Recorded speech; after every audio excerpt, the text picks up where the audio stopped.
আমরা আজকে রাশি থেকে ডাইরেক্ট গাড়ি নিয়ে যেখান থেকে দেউরিয়াতালে ট্রেক হয় সেখানে চলে এসেছি। এখন সকাল 10:22, আমরা আমাদের ট্রেক স্টার্ট করবো এক্ষুনি। একটু জল টল খেয়ে নিয়ে দেখা যাক কতক্ষণে আমরা ওই দেউরিয়াতালের মাথায় পৌঁছাই। নিচ থেকে ওই যে লাল মতন বাড়িটা দেখা যাচ্ছে, ওইটা হচ্ছে অর্ধেক রাস্তা। এখান থেকে এই যে ট্রেক রুটটা রয়েছে সেটা 3 কিলোমিটারের। শুরুতে এরকম ধাপ ধাপ করে পথ করা আছে।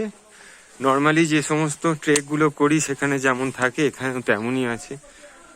नमस्ते भैया। नमस्ते जी, नमस्ते। ये क्या घोड़े पे भी ऊपर जा सकते हैं? जा सकते हैं। अरे कितना लगते है घोड़े पे?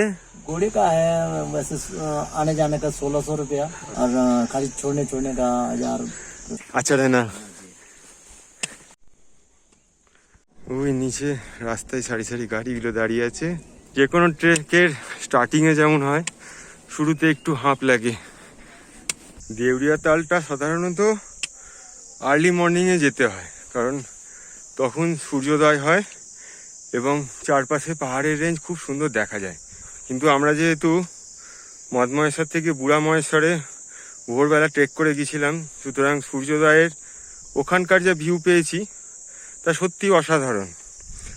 আর মেয়েদের নিয়ে এই নভেম্বরের আজকে 5 তারিখ, যথেষ্ট ঠান্ডা পড়ে গেছে। খুব ভোর ভোর অন্ধকার থাকতে বেরোনোটা বেশ কঠিন। তাই যেহেতু আমরা বুড়া মহেশ্বরে দুপুরের ভিউটা দেখিনি, তাই আজকে দেউরিয়াতালে দুপুরের ভিউটা দেখতে উঠছি। মোটামুটি দেউরিয়াতাল এবং বুড়া মহেশ্বরে একই রকম ভিউ থাকে বলে শুনেছি। এই নিচের রাস্তা থেকে 100 মিটার মতন ওপরে এখানে একটা থাকার জায়গা রয়েছে।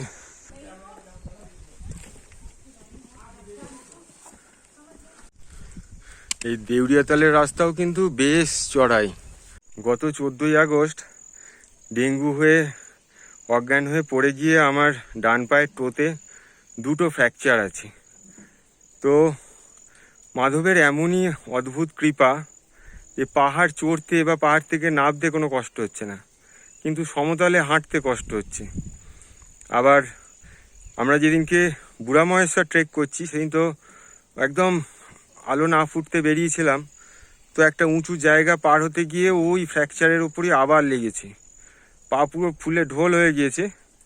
কিন্তু কি আশ্চর্য, ওঠা বা নামা কোনোটাতেই আমার কোনো সমস্যা হলো না।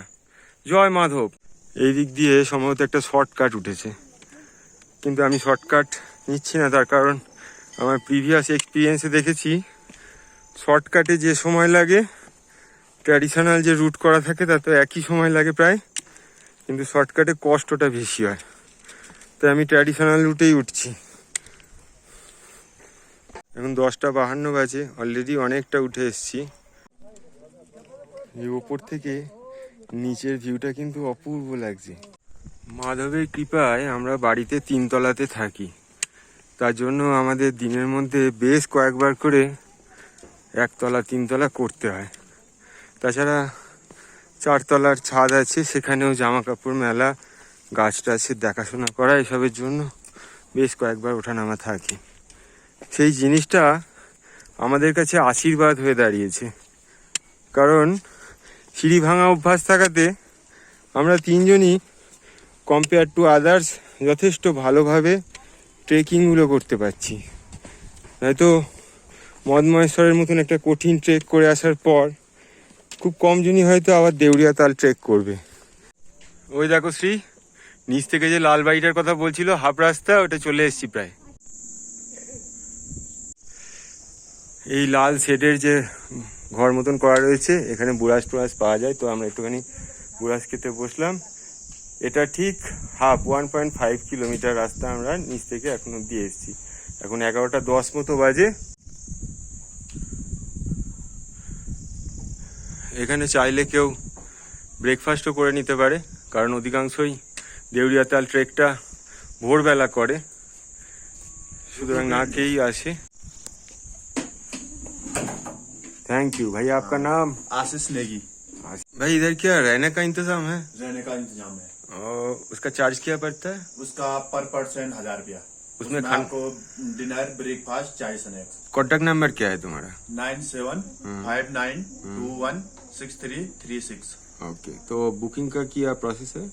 बुकिंग का आप booking.com पे भी कर सकते हो, हाँ, नहीं और अगर नहीं तो डायरेक्ट आप फोन नंबर से फोन बुक नंबर से कॉल कर लेना। अच्छा, व्हाट्सएप नंबर है, कोई दिक्कत नहीं है। Okay okay. ठीक। खाने में क्या मिलता है इधर? दाल, चावल, रोटी, सब्जी, जो आप डिमांड दोगे उस हिसाब से मिलता है। अच्छा अच्छा, जी अंडे करी भी मिलता है ना? हाँ, अंडा कड़ी भी मिलता है। এই ছোট্ট কিচেন, খুব সুন্দর ছিমছাম। যদি তোমরা থাকতে চাও এর সাথে যোগাযোগ করে এখানে চলে এসো। আমরা প্রায় উঠে এসেছি, ওই তো পর্বতে সিংহের সীমানা দেখা যাচ্ছে, তারপরে নীল আকাশ। এই জায়গাটা ঘন ফরেস্টের মধ্যে দিয়ে, কিন্তু এত মনোরম কি বলবো, কি অদ্ভুত অদ্ভুত সব পোকার ডাক হচ্ছে আর স্নিগ্ধ শীতলতা। এখানে একটা ক্যাম্পিং করার ব্যবস্থা রয়েছে, থাকা খাওয়ার সমস্ত ব্যবস্থাই আছে। সুতরাং দেউরিয়াতালে এসে কেউ চাইলে রাত্রিটা থেকে সকালবেলা সূর্যোদয় দেখতেই পারে। আমরা প্রায় উপরে উঠে এসেছি, এখানেও দেখছি থাকার জায়গা রয়েছে। জল, খাওয়া দাওয়া সবকিছুই আছে, অসুবিধা কিছু নেই। এদিকে আরেকটা রয়েছে।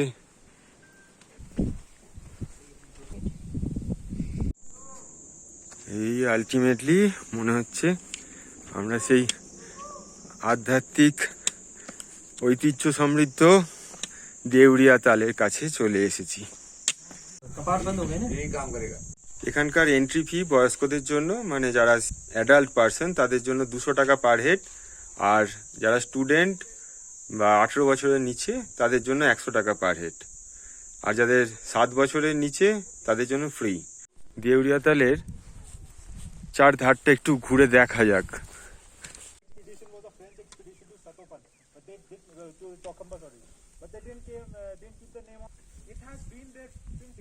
তালটার এই পাশ দিয়ে একটা সিঁড়ি মতো করা রয়েছে, না ওই তালেরই সম্ভবত আরেকটা সাইডে চলে এলাম। এদিকে ওয়াচ টাওয়ার করা রয়েছে।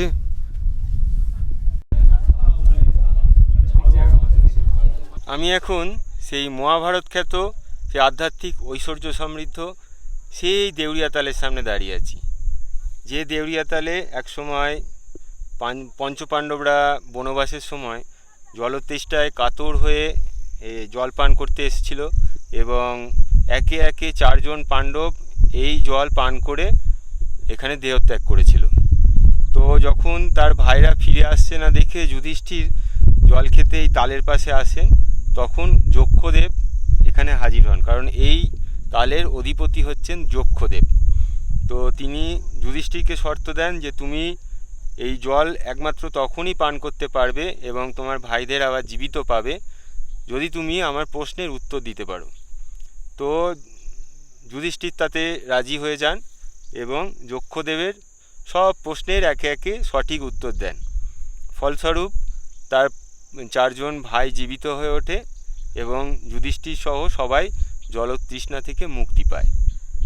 তো এই তালটাকে দর্শন করতে আসাই আমার মেন উদ্দেশ্য ছিল, কারণ এর আধ্যাত্মিক ঐশ্বর্য অপরিসীম। আমি এর জন্য যক্ষদেবের কাছে অত্যন্ত কৃতজ্ঞ। আর এখানে মেনলি লোকে যে জন্য আসে সেটা হচ্ছে এখান থেকে আর্লি মর্নিংয়ে বিভিন্ন পর্বত শৃঙ্গগুলোকে পরিষ্কারভাবে দেখা যায়।